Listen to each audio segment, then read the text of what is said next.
Now let's join the Accord Party governorship candidate in Osun State, Dr. Akin Ogunbiyi, as he speaks on his chances in Saturday's election and plans for Osun State. Thank you so much for joining us on Newsday, Dr. Akin Ogunbiyi. Thank you. Good evening. Good afternoon. Good afternoon, sir. So can you tell us how preparations are going for the elections on Saturday? How confident are you that you can unseat the ruling party?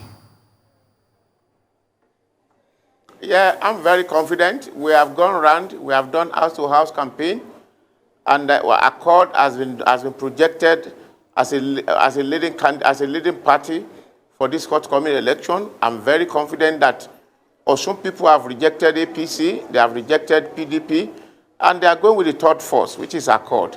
I've gone house to house. I will have visited over 500 communities, associations, trade union, and so on. We have discussed extensively. We have shown them a manifesto of hope, manifesto of a new beginning, and I'm very confident that Osun people will vote for Accord.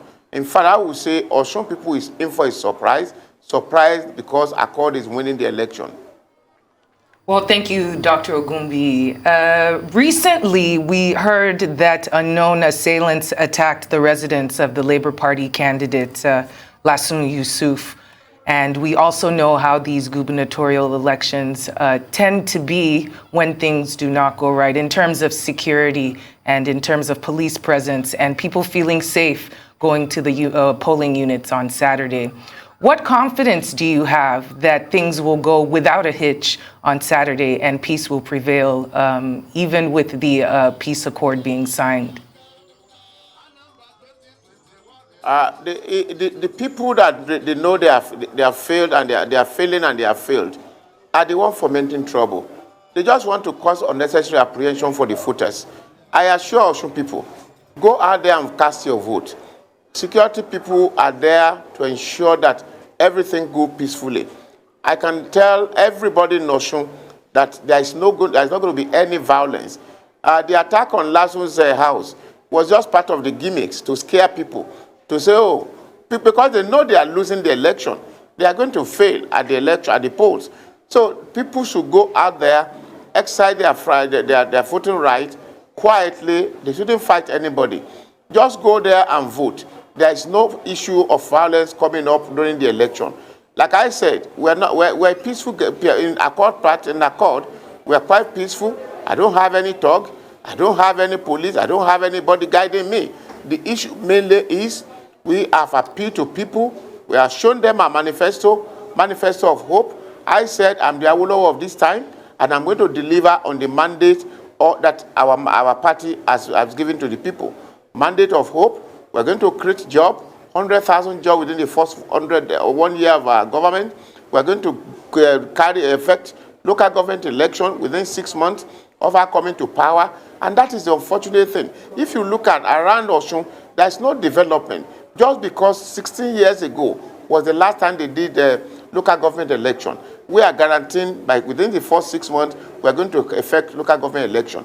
Again, they are going to give compulsory primary education to our people. Compulsory primary education. Like I said, I'm going to be the Awolowo of our era. I will give productivity to agriculture.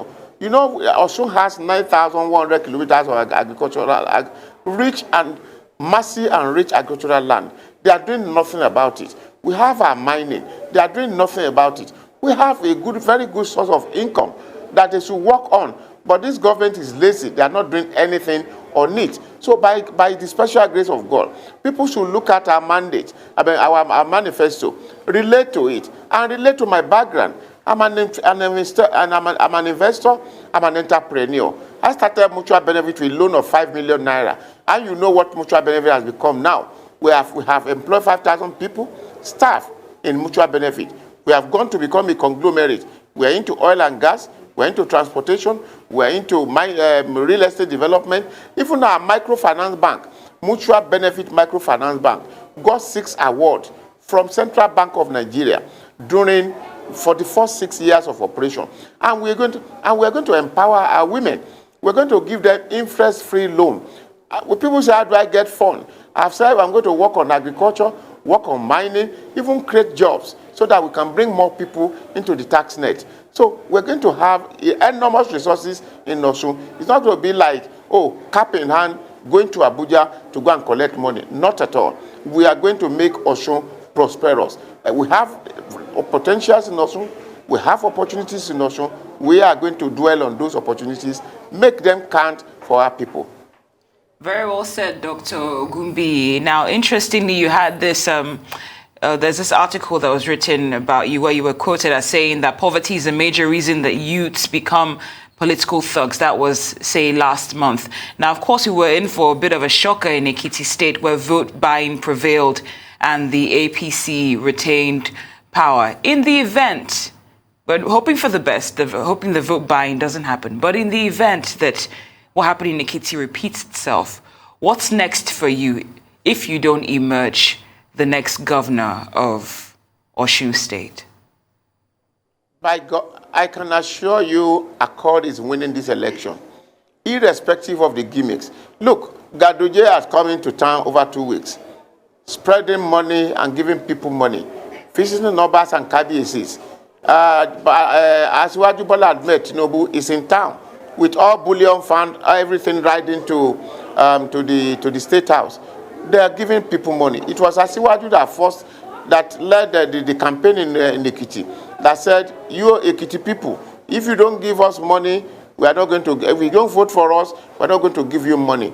We know they control all the apparatus of government, police, civil defense, army, but notwithstanding, we have 1.9 million people who are registered voters in Osun. These people are coming now to vote.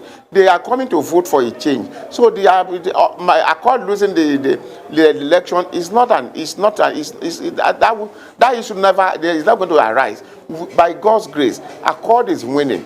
People are tired of APC government. People are tired of failure. People are tired of people who are just there doing nothing. People are tired of family affair, family rule. Look, Tinubu brought his own brother to come and be governor of Osun State. For crying loud, let Osun people are going to decide for themselves for the first time during this election.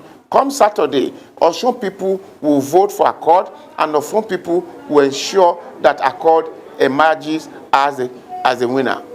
Now, you began your race for this governorship election in the PDP, a party which some people believe is no different from the APC, but that was before you defected to the Accord party. Now, I'd like to know if ideology was a factor in this move to the Accord party.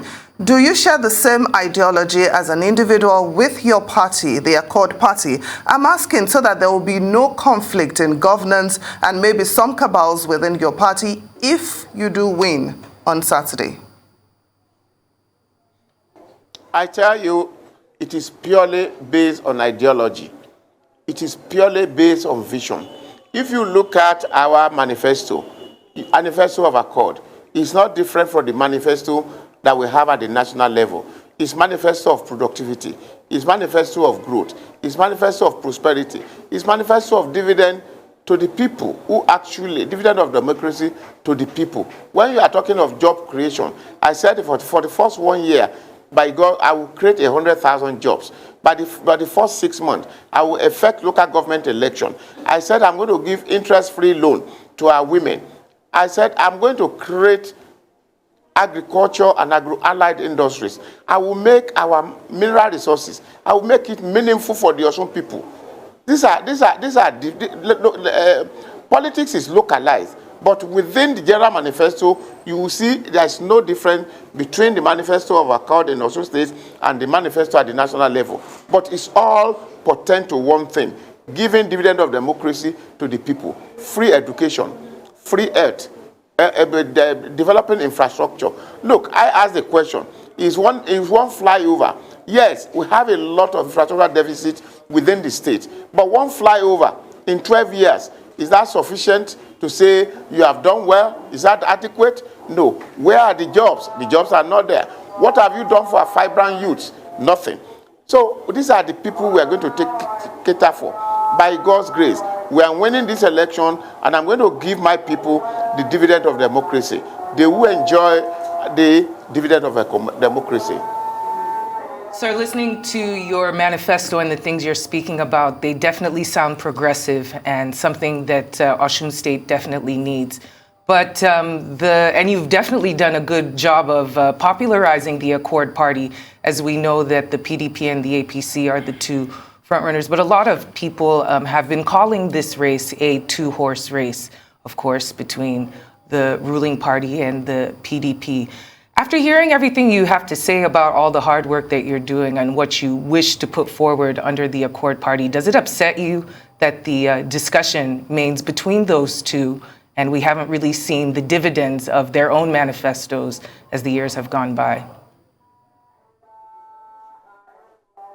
I can't hear you clearly, but if I hear you, I will say everything I have said, we're determined to give it.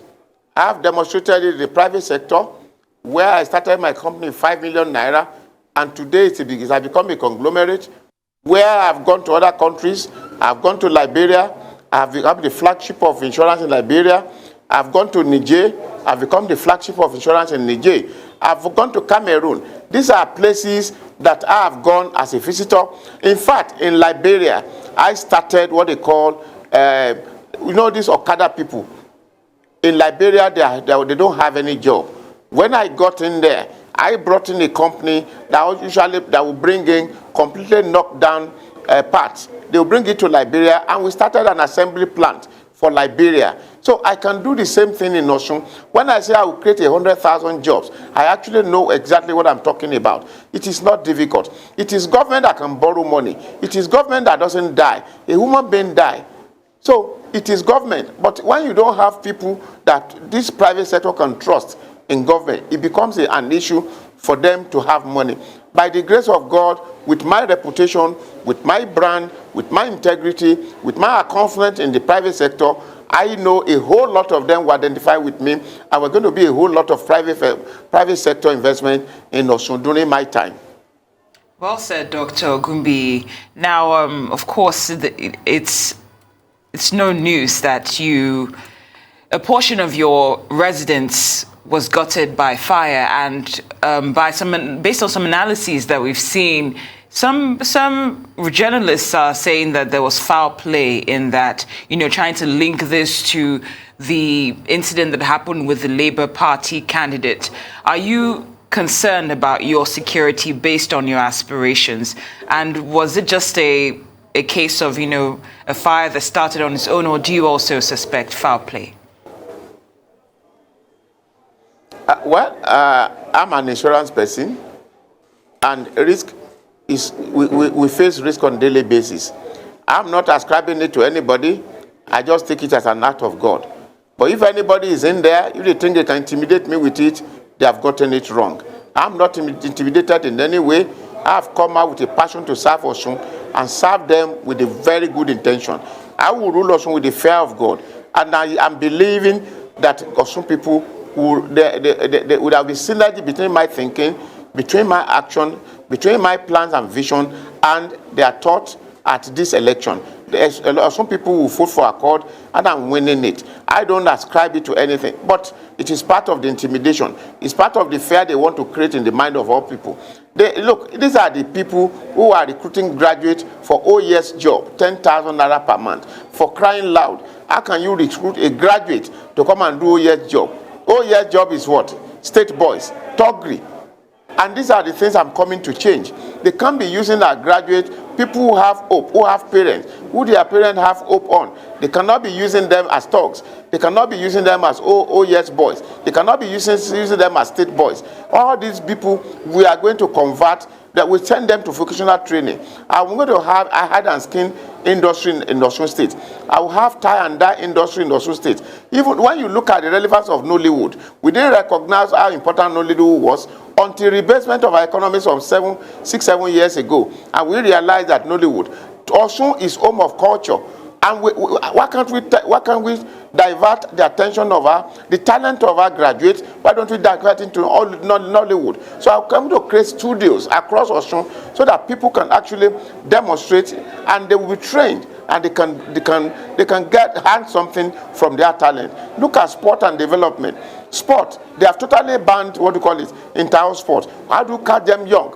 You mention anybody in Osun State in the last 20, 30 years that has become something in sport. We have boxing, we have football, we have table tennis, we have badminton, we have all kinds of sports. When you don't do inter-house sport in primary school, in secondary school, what are you going to get? Nothing. So these are the areas I'm going to focus on. I will focus on sport development to ensure that our talent are caught at that tender age. And now, look, our stadium in Osogbo is as empty, is as idle as ever, just because there's nothing, no competition, nothing. So I'm going to introduce inter-house sport in primary school. I will introduce inter-house sport in secondary school, and I will do intra sport competition within state. During our time in the university, in the 80s. It was the people in the university playing for ICC. They were playing professional football, and they were still going to school. So all that had been killed by this ruling class. I say we don't have a ruling class in Osun. We have a bunch of thieves. We have a bunch of rogues. We have area boys ruling us, and the students are not supposed to be. This is what I've come to change. Well, I'd like us to talk about the civil service. Some people believe that it's not really productive due to some bottlenecks like corruption, bureaucracy. There's this seemingly no respect for the rule of law. So how do you plan to address these issues if you do become governor? Thank you. First, I'll tell you, leadership is about results. And when you want to get the result, you need to do certain things. Civil service is very important to any policy of government. Our civil servants, as presently constituted, they are not motivated, they are not encouraged and they are not promoted. So in this case, I will first of all train civil service. I will train them, I will retrain them. Secondly, I will ensure that their salaries are being paid. I'm not going to pay half salary. I will ensure their salary are being paid regularly. Anyone that is due for promotion will promote them. Even look at, when I say we are going to give free primary education, if you look at today, NUT, teachers in primary school, they don't rise beyond the director.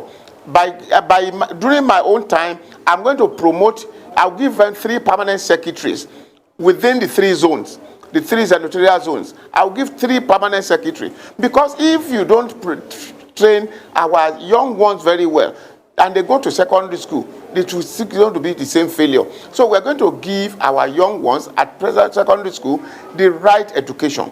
I will introduce history into the curriculum of primary and secondary so that people will know. There's a proverb in Yoruba, anybody that forgets his home, yeah, of course, is carrying a bag of trouble.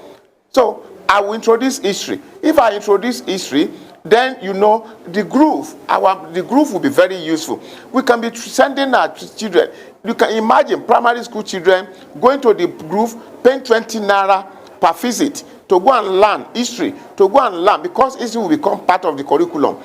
And you can see there's so many ways things that can be done to ensure that civil services are effective. But I can assure you, I will pay them regularly, I will encourage them, I will train them, and I will give them recognition. Recognition is what I'm talking about, these primary school teachers. I will give them recognition by ensuring that we have 3 permanent secretaries from within their ranks and file.